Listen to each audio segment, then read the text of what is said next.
You ever wonder why some people just seem to stick to their goals, no problem, while the rest of us, well, we fizzle out after a few weeks?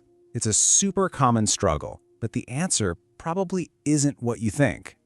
Today, we're going to dive into this really powerful idea that suggests the key to success isn't about having better plans, but about having a deeper connection to the person you're actually becoming. Just let that sink in for a second. We spend so much time making these super detailed plans, right? Vision boards, SMART goals, the whole shebang. But this suggests the secret sauce isn't in the plan at all. It's all about how connected, how emotionally invested you feel in the person you're trying to build. Exactly. So if we can't just strategize our way to the finish line, then what's the move? How do we actually build that emotional bridge to our future? Well, that is exactly what we're going to break down right now. The what, the how, and what you can do about it today. Okay, so let's kick things off with the why. At the heart of all this is a really cool psychological idea that, it turns out, influences almost every big, long-term decision we make. I'm talking everything from saving money to picking a salad over a burger. This right here is the core concept. Future self continuity. You see, research has shown that our brains often see our future selves as, get this, complete strangers. This whole concept is about closing that gap. It measures how much you feel that the person who's going to benefit from all your hard work today is actually, truly you. It's about creating some real empathy for your future self. Now check this out, because this is where it gets really interesting. When you have low continuity, your future self is a stranger. I mean, why would you sacrifice anything today for some random person tomorrow? You wouldn't. And that leads to that whole, I'll deal with it later mindset. But with high continuity, your future self is you. It's not a stranger. So you're just looking out for number one, making choices today that you know you're going to be thanking yourself for down the road.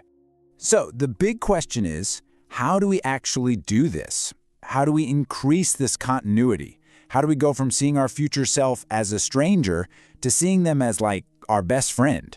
Turns out there's a simple, actionable system for that.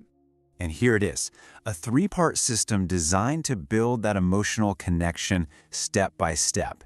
And look, it's not complicated. It's not going to take up hours of your day. It's really just about creating these small, consistent, meaningful moments with the person you are becoming. Let's break this down. For visualization, don't just picture the promotion. Feel the pride, the confidence, the relief. It's about the feeling. Now the journaling part, this is a total game changer. You write a letter from your future self. What would they tell you right now? What would they thank you for doing? And finally, triggers. You got to make this easy on yourself. Link it to something you already do, like your morning coffee. Make checking in with your future self totally automatic. Now, like with any new system, there are a few common pitfalls that can kind of trip you up. But being aware of these traps is seriously the best way to make sure you stay on track and actually build that connection you're looking for. Okay, so here are the big ones to watch out for.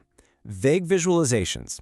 They just don't work. You need details to make it feel real. Focusing only on the goal, like I want to weigh X pounds, instead of the feeling of being healthy and energetic, that misses the whole point.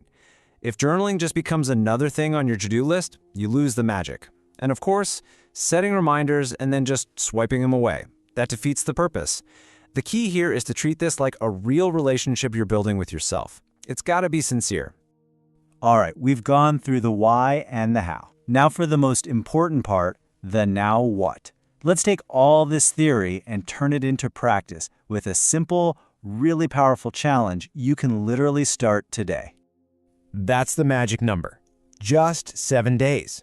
That is all it takes to start rewiring your brain and building this connection. I mean, come on. Anyone can commit to something for just 1 week, right?